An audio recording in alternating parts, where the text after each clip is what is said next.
amigo que va a llevar. Ay, carajo. Apague su micrófono. Apague su micrófono. Joven. Ya. Muy bien, jóvenes. Muy jóvenes le digo, ya, porque todavía tenemos espíritu de jóvenes, ya. No vamos a creernos tan viejos. Ustedes también, universitarios, estudiantes.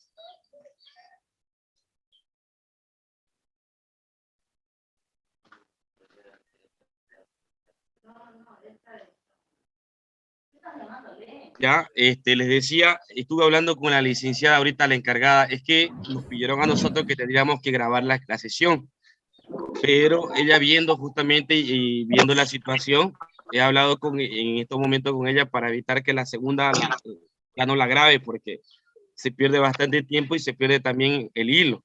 Ya, entonces la siguiente no va a ser grabada directamente nomás, esta la vamos a avanzar. Ya, gracias de verdad por su paciencia y su comprensión.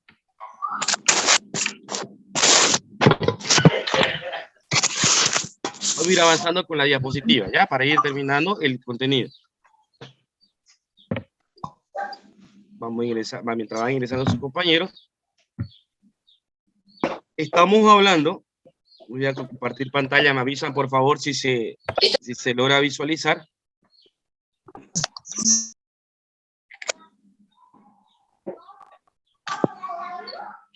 ¿Sí? ¿Se logra ver? Sí, Lice. A ver, Lice. Se ve correctamente. Muchísimas gracias. Se ve. Muy bien, joven. Gracias. Entonces, seguimos con hemos quedado donde hablamos cuál es el origen de la psicología en sí. Eso es lo que estábamos viendo.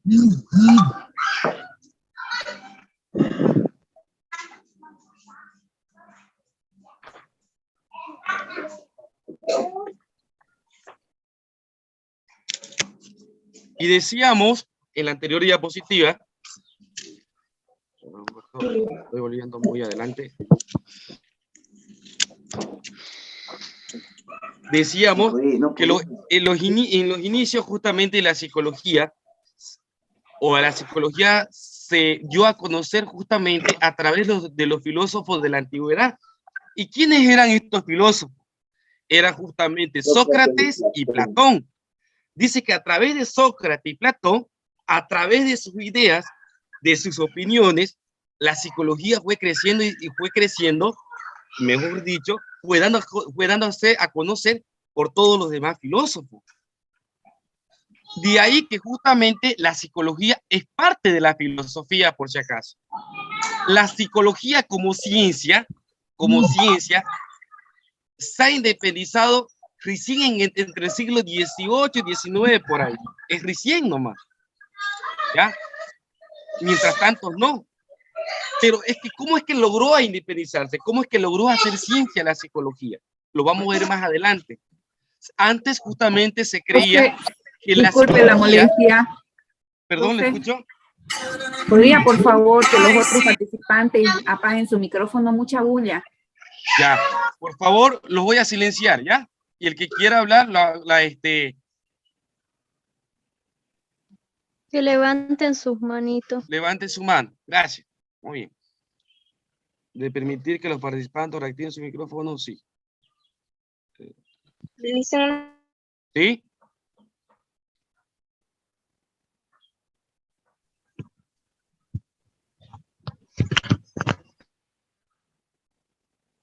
Ya. Continuamos. Les decía justamente que antes a la psicología solamente se le veía como el estudio del alma, que significaba justamente psiquis, y posteriormente se le veía como logos, como un tratado, como un estudio. Antes se creía que solamente la psicología estudiaba el alma, nada más. Sin embargo, posteriormente, con el estudio, con el tiempo, con la evolución de la historia, se dieron cuenta que no solamente es el alma, también es el cuerpo. ¿Por qué? Porque ambos más van unidos.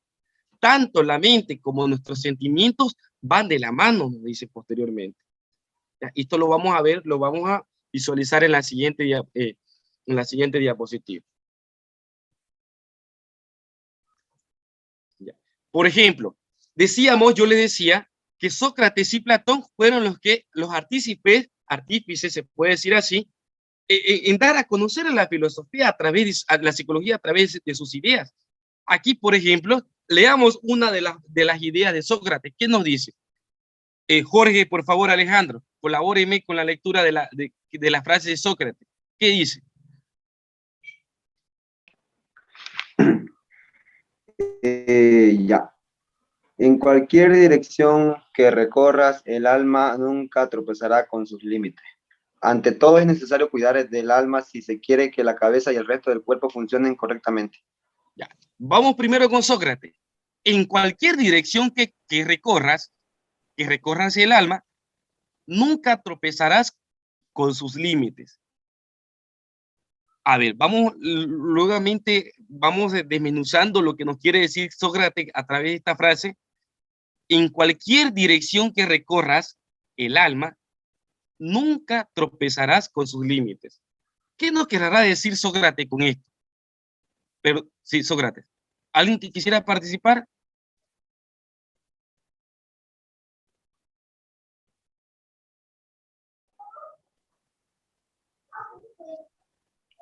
¿Alguien? Vamos, participemos. Repito. Yo, Listen, A ver, muy bien, escuchamos. yo entiendo a lo que, más o menos, lo que estoy captando es que habla de que uno nunca se va a cansar de pensar, que uno para pensar no tiene límite, que el cerebro de uno nunca tiene un límite para pensar. Ya, muy bien, muchas gracias. Estaba levantando la mano, creo que era Ninoska. Sí, licenciado. Lo que ¿Qué yo nos dice quería Ninoska? decir, Sócrates trataba de expresar que el alma no tiene límites, no solamente el pensamiento, sino también los sentimientos. Muchas veces sucede que uno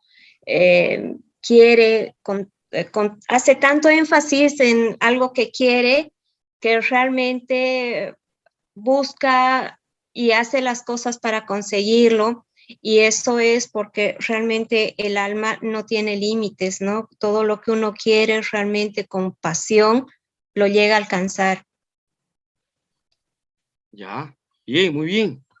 Interesante, ¿no? Siempre es bueno que jóvenes, estamos en aprendizaje, no tengamos miedo te puedo decir, a compartir nuestras ideas, ¿ya? Estamos aquí para formar, también para aprender de ustedes.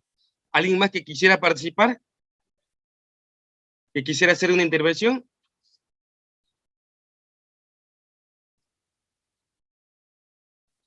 Vamos, hay bastantes universitarios, bueno, estudiantes ahora en este curso.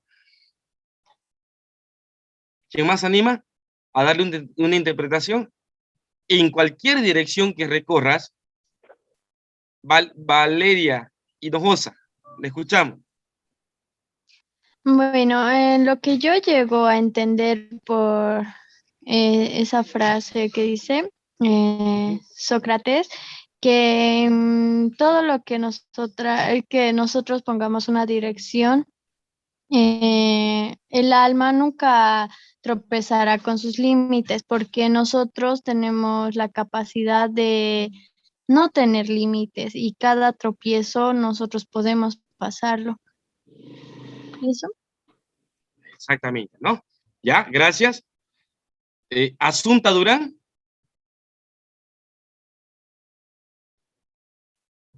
¿Qué nos dice Asunta? ¿Cómo lo interpreta usted? La frase de Sócrates. Que nuestra alma no tiene, no tiene límites, que por más de que nosotros nos propongamos hacer algo y tropecemos, aún así vamos a levantarnos y vamos a continuar, ¿no?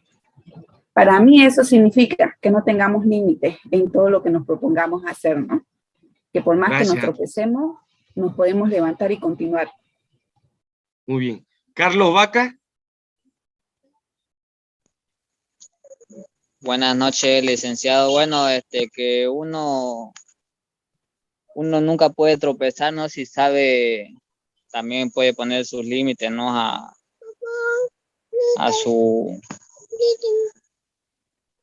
a sus direcciones que uno mismo se propone, ¿no?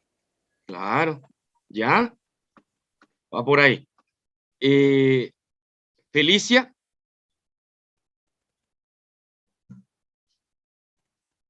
Felicia Rengipo. Buenas noches, Lisa. Buenas noches, Felicia. Bueno, a mi parecer, la frase quiere decir que cuando una persona hace algo con el alma, lo siente Ujú. y lo vive, no tiene límites, que puede pasar miles de cosas, pero nunca va a tropezar, siempre va a seguir adelante. Y por más que haya un obstáculo, lo va a superar y hasta poder llegar ahí. Que puede hacer miles de cosas cuando de verdad lo siente con el corazón y con el alma. Eso es verdad. Muchas gracias a todos los que participaron. Ahorita le voy a hacer participar a Ruth con la siguiente frase de Platón. ¿Y qué nos dice Platón? ¿Qué es lo que justamente estos filósofos hicieron que la psicología se vaya expandiendo cada día? Dice que ellos fueron los promotores para que la psicología se diera a conocer tal y cual es. Platón en la siguiente frase nos dice, que alguien que sabe, nos dice lo siguiente. Ante todo, dice, es necesario cuidar del alma si se quiere que la cabeza y el resto del cuerpo funcionen correctamente. ¿Qué nos quiere decir Platón con esto? Ruth, Marinel. Bueno, nos quiere decir que uno debe cuidar el alma, la mente y cada ¿Ya? uno de nuestros sentimientos para que tanto la cabeza y el resto del cuerpo puedan funcionar. Porque una persona con depresión, por ejemplo, no puede estar bien físicamente y mentalmente.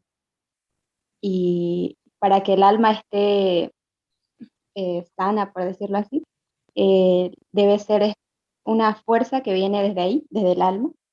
Debe tener esa pasión, esas ganas de seguir, para que así prácticamente domine al cuerpo y tanto así también a la mente.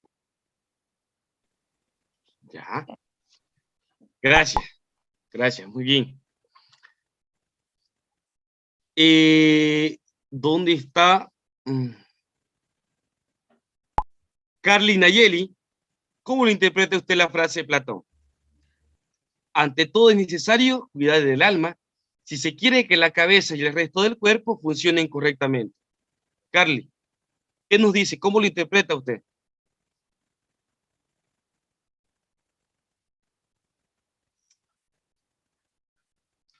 ¿No está Carly?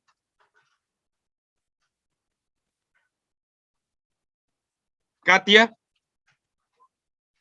Katia Blanco Flores.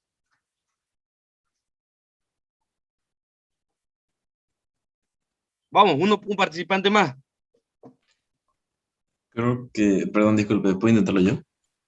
Claro, te escuchamos. Trata de decir, como bien se dice que el alma, el cuerpo y mente son uno solo, si el alma no funciona bien o no cuidamos nuestra alma, técnicamente eso nos convertiría en un celular, algo robotizado, ya que eso es lo que bien sabemos que no tiene alma. Ya. Y que si el alma no funciona bien, en sí los tres son uno solo. Y si nos falta uno, ¿cómo podemos funcionar perfectamente? Exacto. ¿Ya? Celia, levantando la mano. Buenas noches, licenciado. Lo que yo Buenas noches, Celia. entiendo de esta frase es que tenemos que cuidar nuestra alma para que nuestro cuerpo esté funcionando correctamente. Quiere decir que debemos cuidar el cuerpo y cometer no errores, digamos. Gracias. Oiga, para que nuestra mente justamente esté saludable, o sea saludable, dice que también lo que Platón nos quiere decir también es que nuestro cuerpo también tiene que estar en buen estado. ¿Y qué implica esto? Justamente tener una buena alimentación, ¿ya? Porque como decía hace rato una de sus compañeras, no podemos estar pensando en algo, por ejemplo, en una situación X cuando sabemos que estamos delicados de salud. Entonces nuestro cuerpo no va a funcionar bien, no va a funcionar al 100%. Peor aún, justamente la toma. Terminamos con Kevin Joel. Kevin. Sí, querido Ulises, muy buena noche. Bueno, Yo hoy quería compartir la manera de pensar que tengo sobre esta frase que dice, ¿no? Platón. ya. Yo tengo entendido que lo correcto es no intoxicarse el alma, ¿no? Ya que es debido a las malas emociones, los malos sentimientos que solemos tener, que decidimos mal, y muchas veces esto no solamente nos daña mentalmente, sino también nos daña físicamente y puede llegar más allá y dañar a otras personas, ¿no? Entonces, eso sería, bueno, querido Ulises. Me hace recuerdo, Kevin, aquí es lo que dice cuando han escuchado, uno mismo a veces se mata o va destruyéndose a sí mismo, llenándose justamente de rencores, de egoísmo, de envidia, o incluso cosas sin importancia. Muchas veces nosotros como seres humanos creemos que justamente el interesarnos por las otras personas nos va a hacer bien, sin embargo, al contrario, nos estamos autodestruyendo nosotros mismos, dice. Así también se puede interpretar justamente en relación a lo que nos dice Platón. Y de ahí la importancia justamente de estos filósofos y de otros más que fueron tomando justamente el tipo de lo que es la psicología. ¿Ya? Vamos a seguir. Gracias por los que participaron. Dice aquí, muchos autores dicen, reconocen su constitución de la psicología como ciencia entre los siglos XVIII y XIX, es lo que le mencionaba anteriormente. Momento en el que fue posible, dice, estudiar elementos del comportamiento humano a partir del método científico. Dice que justamente, una ciencia que ayudó a que lleve a cabo justamente el estudio del comportamiento de la persona fue la filosofía y fue la filosofía como tal, ¿ya? Pero también había otra ciencia, se me ha ido, ¿ya? Dice que la filosofía fue como que el artífice para que la psicología como tal se convirtiera en una ciencia. Y a través de qué, o cuáles fueron las razones justamente para que la filosofía se convierta en artífice. Justamente dice que la filosofía, presentó dos ideas principales.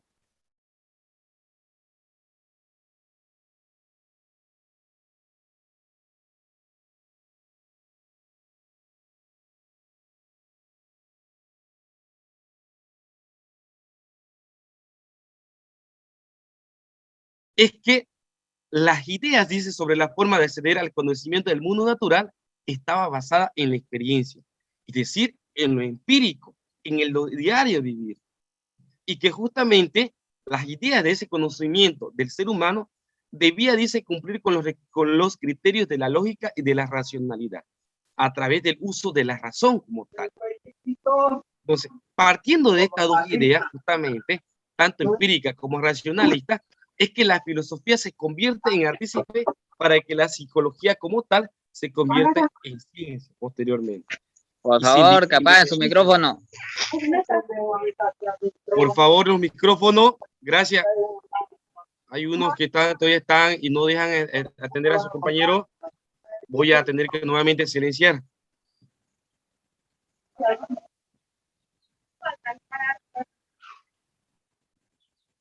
Ya está. Listo, ya he apagado el micrófono. Entonces,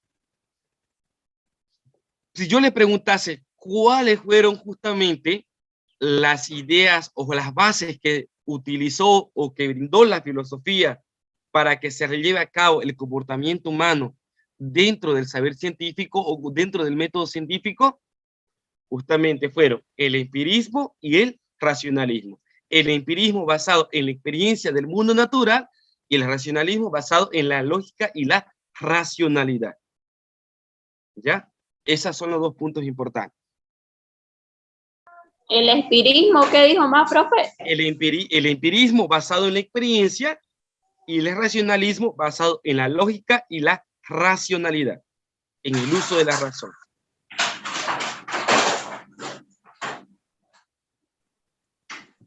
Gracias.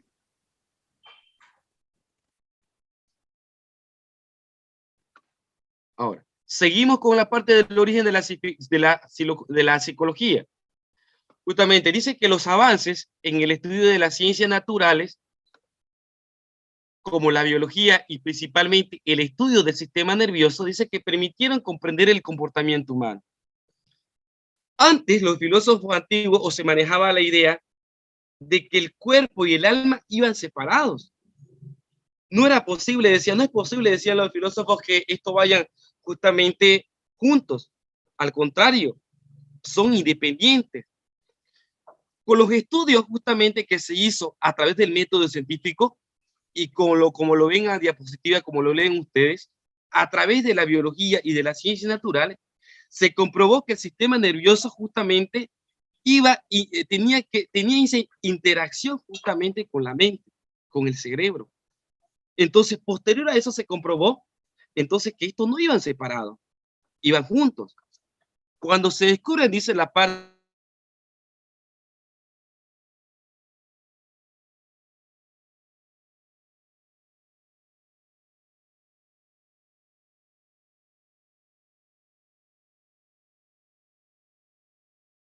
la psicología es una ciencia como tal. ¿Por qué? Porque justamente esto se llegó a comprobar, se llegó a estudiar a través del método científico. ¿Ya? Y aquí miren en la imagen, lo ven claro, lo ven y lo visualizan. Ahí tenemos justamente tanto el corazón, tanto nuestro cuerpo, no va separado de nuestra mente. Ambas justamente se relacionan entre sí. ¿Ya? No es que mi cuerpo está en otro lado y mi mente está en otro lado.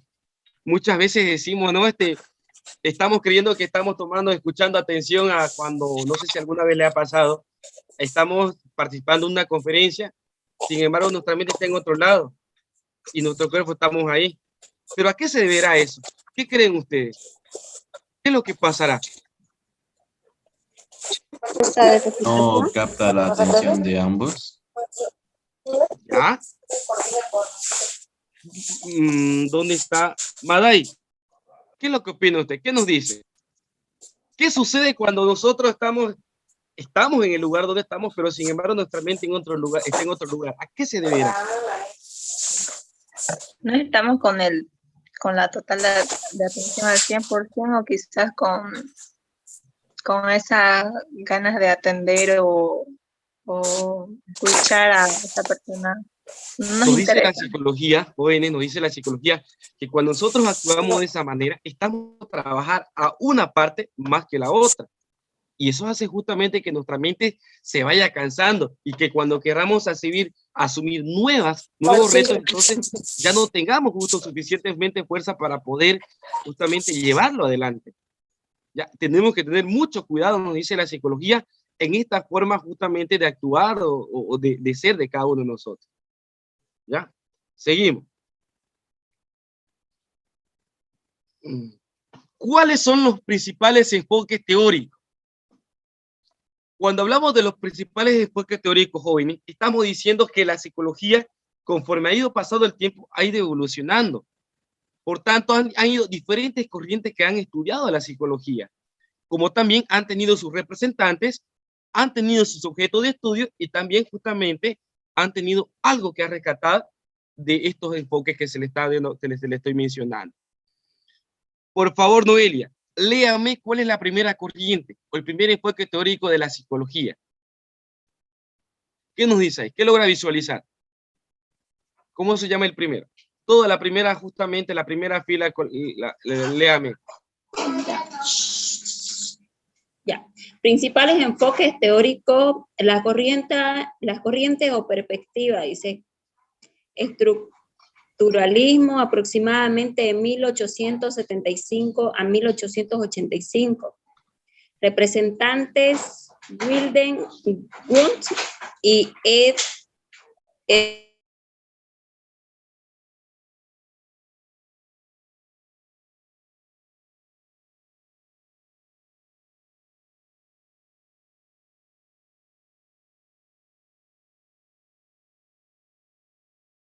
hasta ahí nomás, Noelia.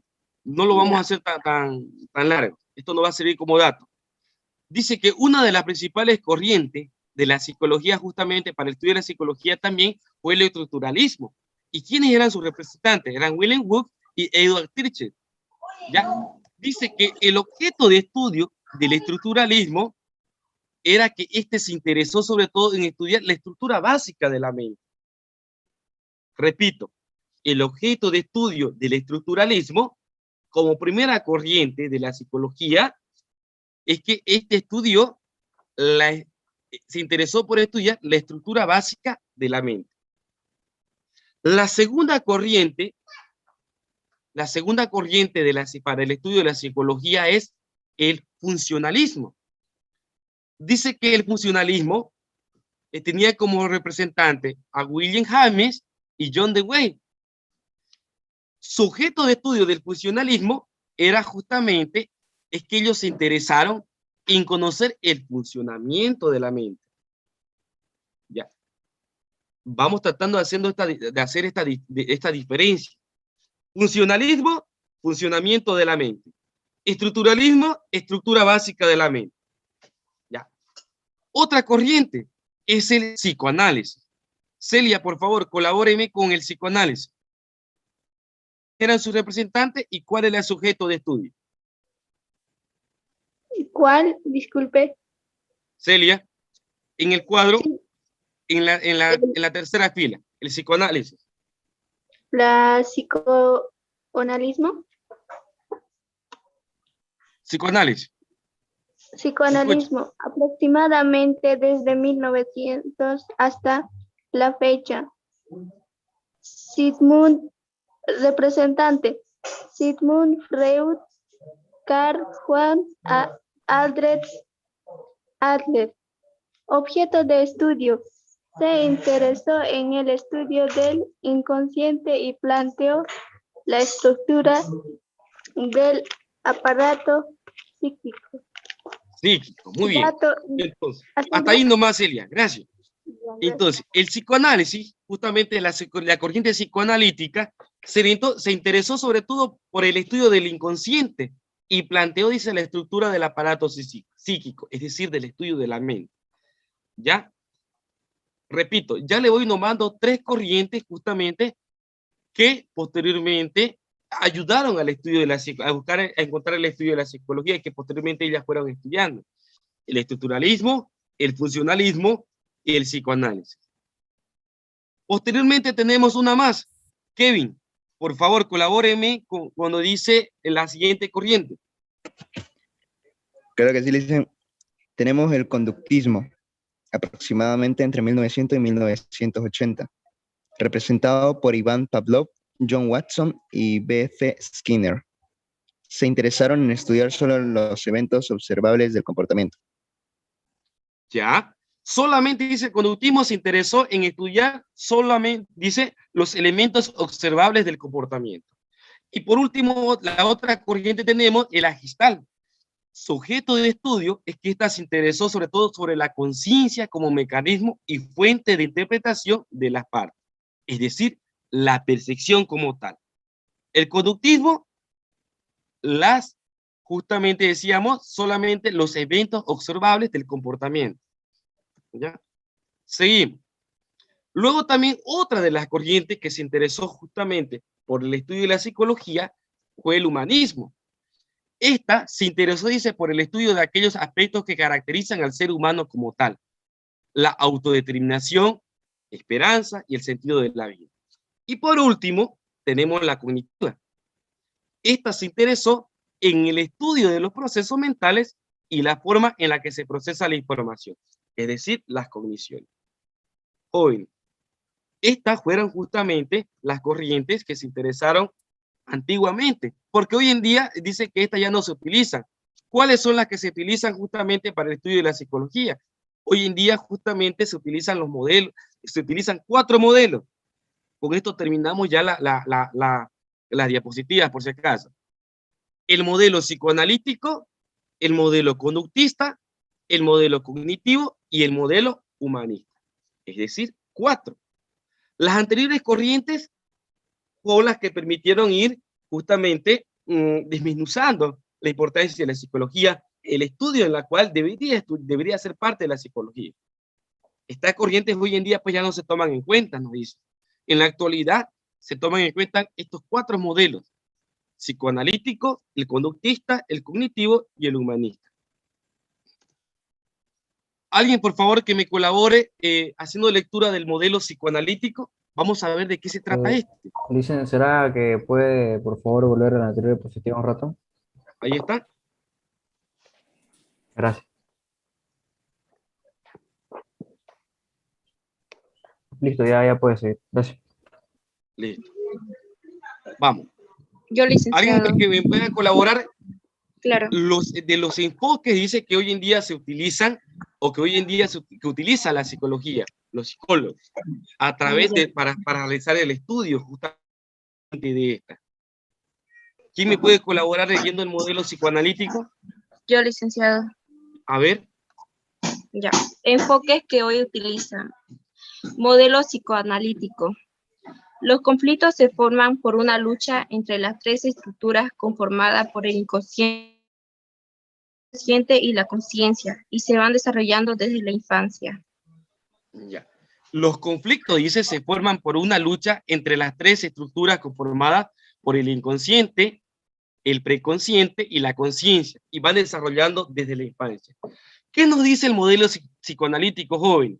Nos dice que si la persona es capaz de organizar sus ideas, esta puede decir, va a actuar de manera normal todos los días. Si esta persona no es capaz de organizar sus ideas, estas ideas justamente son las que le permiten posteriormente, le traen como consecuencia trastornos justamente psicológicos. De ahí surge justamente una cantidad de problemas de las personas. ¿Por qué? Porque justamente no sabe organizar sus ideas. Todas las cosas que se le va acumulando en su mente, entonces no tienen no tienen un orden. Eso hace que justamente la persona, dice, uno pierda la cabeza, no sabe ni lo que dice. Entonces, si por lo menos ella dice, dejara descansar, dice la psicología, dice el modelo en realidad psicoanalítico, si por lo menos la persona dejara descansar su mente para poder tratar de recuperar una energía de la anterior vez, esta persona va a evitar posibles trastornos. Por ende, va a tener una buena salud. ¿Ya? Eso es lo que nos dice el modelo psicoanalítico. ¿Y qué nos dice el modelo conductista? ¿Alguien que me pueda colaborar, por favor? Yo. Ya. Modelo conductista. En esencia, la conducta o respuesta que emite el sujeto se puede entender como el efecto que produce un estímulo, ER. Ya, estímulo-respuesta. Por ejemplo, Watson es uno de los impulsores de este modelo. Yo les pregunto a ustedes, ¿es bueno justamente que nosotros actuemos bajo el lema ¿me das algo? O bajo el lema de tener una recompensa? ¿Cómo lo ven ustedes? ¿Es bueno que el ser humano actúe simplemente o haga, pues, se puede decir así, realice acciones esperando siempre que alguien le corresponda o le diga gracias por realizar este favor, o espere todo el tiempo una recompensa? No exactamente. No exactamente. ¿Por qué? Porque, en fin, por ejemplo, si vamos esperando algo a cambio y esa persona no da lo que nosotros pensamos, en realidad eso nos puede afectar mucho a nosotros, a nuestra mente. Ya. Muy bien, gracias. ¿Alguien más que quisiera participar? ¿Cómo lo ve este estímulo y respuesta? Yo colaboro, pero tú me das algo a cambio. ¿Será correcto justamente, dice el modelo conductista, será correcto poner en la práctica o tener este tipo de comportamientos todo el tiempo? ¿Es bueno? ¿Hasta qué punto? El micrófono. Hay un micrófono, por favor. ¿Alguien que quiere participar? Bueno, yo pienso que no es bueno, porque también así como que si llegas a esperar algo a cambio de la otra persona, salís perdiendo tanto tú como la otra persona. Así que si podés llegar a hacerlo, sería que lo hagas por corazón, digamos. No siempre esperando algo acá. Muy bien. ¿Alguien más? Uno más. Sí, licenciado. Le escucho. Sí. Lo que yo quería decir es que evidentemente no es lo ideal el tratar de hacer algo por una recompensa o por un estímulo de retorno, ¿no? Pero es algo que se da muy frecuentemente, ¿no? Muchas veces las personas hacemos algo esperando que suceda algo, otro algo de retorno, ¿no? Damos algo a una persona, por decir, tratamos bien a una persona esperando que esa persona también nos trate bien. Sin embargo, no siempre es así porque no todas las personas van a entender lo que nosotros hacemos de la misma forma en que nosotros lo damos, ¿no? Cada persona recibe de acuerdo a lo que es cada uno. Exactamente. Entonces el dar esperando recibir es lo ideal porque como le digo, la interacción en la vida no es una compraventa. Exactamente, no es bueno. No es bueno justamente acostumbrarnos así a todo el tiempo estar esperando. Otro de los enfoques dice que hoy en día se utiliza es el modelo cognitivo. Dice que la conducta es mucho más que el resultado de un estímulo externo. Para los psicólogos cognitivos dice que los procesos mentales que utiliza la persona son los que determinan su conducta. Ojo con esto. Los procesos mentales que utiliza la persona son los que determinan su conducta. Es decir, ¿qué es lo que nos quiere decir el modelo cognitivo? De acuerdo a lo que la persona piensa, estamos hablando de la cognitivo, justamente, la inteligencia, inteligente, el tener una capacidad de memoria, justamente son las cosas que determinan su forma de actuar frente a los demás, nos dice el modelo cognitivo. ¿Ya? Y por último tenemos el modelo humanista. ¿Qué nos dice el modelo humanista? Sobre todo, da fundamental a las cualidades del ser humano y la capacidad que éste tiene para ejercer control sobre sus procesos. Mayormente rescata aquí cómo es que este ser humano o este ser se convierte en un ser sociable, en un ser justamente que tiene esa capacidad de darse a conocer tal y cual es. ¿Ya? A eso se refiere directamente tanto este modelo cognitivo, bueno, el modelo cognitivo como el modelo humanista. Jóvenes, estos son los 3 primeros puntos que he querido hablar y tomar para esta primera sesión. Con esto, mire, ya se nos va a acabar el tiempo, tenemos 1 minuto.